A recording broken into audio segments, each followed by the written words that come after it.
If you've been looking for an enjoyable and comedic adventure for two, then Warioware Get It Together should probably be the next game on your shopping list. But hey, that's just our opinion. Welcome to the Co-op Company, where we help you find the best couch co-op games. If you are unfamiliar with the Warioware games, the series is traditionally a hilarious romp jam-packed with rapid-fire microgames lasting only a few seconds. These games vary from strange and funny to gross and nostalgic. That same formula remains true in Get It Together. The game follows a very simple and mostly shallow story as the cast is sucked into their own video game and spend their time trying to escape while squashing all of the bugs that are running rampant. The story mode contains levels that each follow their own themes, such as household chores, Nintendo classics, and even food. However, where the game really shines is in the large cast of playable characters.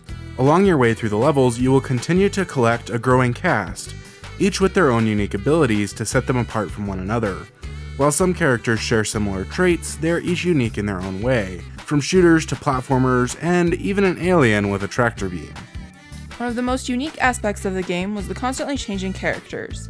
At the beginning of a level, you have the option to choose your small party of heroes. From that point on, each microgame will randomly assign one of your chosen members. Because of the large variety of character abilities and the addition of co-op, each microgame is capable of changing depending on the character and whether you are playing solo or co-op, meaning that no matter what microgame or character you are given, you will rarely solve it in the same way. With such a variety of characters and abilities, there are bound to be some that are far worse than others. This meant we really enjoyed the option to choose our party of characters. While you are required to use a bad character when they are first introduced, you never have to do so again if you don't want to. You are free to choose your favorite characters every time, or choose some less desirable ones to add some more variety to the chaos of the game.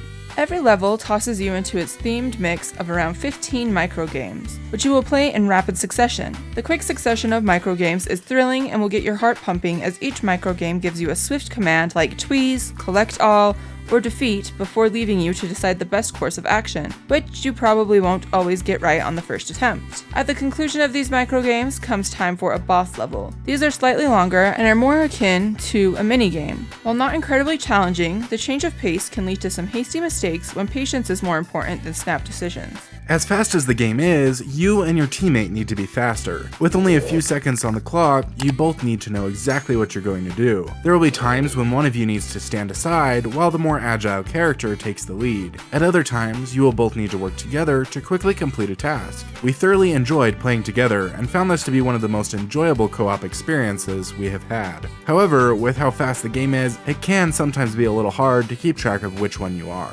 Gameplay was an absolute blast, and was never really challenging, especially as whenever you run out of lives, you are given the option to continue for a pittance of in-game currency, of which you will most likely have in abundance. However, as we mentioned earlier, the story was a little lackluster and did not add a whole lot to the experience, except perhaps a short break for our hearts to slow down. Overall, though, it didn't draw much attention away from the experience. Upon completion of the relatively short 2 to 3 hour story, you will unlock the Playopedia and the Variety Pack. The Playopedia allows you to play through specific microgames, while the Variety Pack unlocks new minigames with some that support up to 4 players. These minigames are rather hit and miss. A couple of them were fantastic, like the one that allows you to mess with the other player's screen while they attempt to complete a microgame. These ones will absolutely be shared with friends, while several of the others will never be played again. Despite the short story mode and somewhat disappointing minigames section, the biggest attraction of a Warioware game is competing for the highest score. As you replay through the levels, competing to get the best score, the microgames will continue to grow more difficult and complex. On top of vying for a high score, there are loads of additional challenges to complete in the mission category, and there is an online leaderboard in the Wario Cup section. We thoroughly enjoyed Warioware Get It Together. The combination of quick decisions and rapid levels was thrilling and enticing,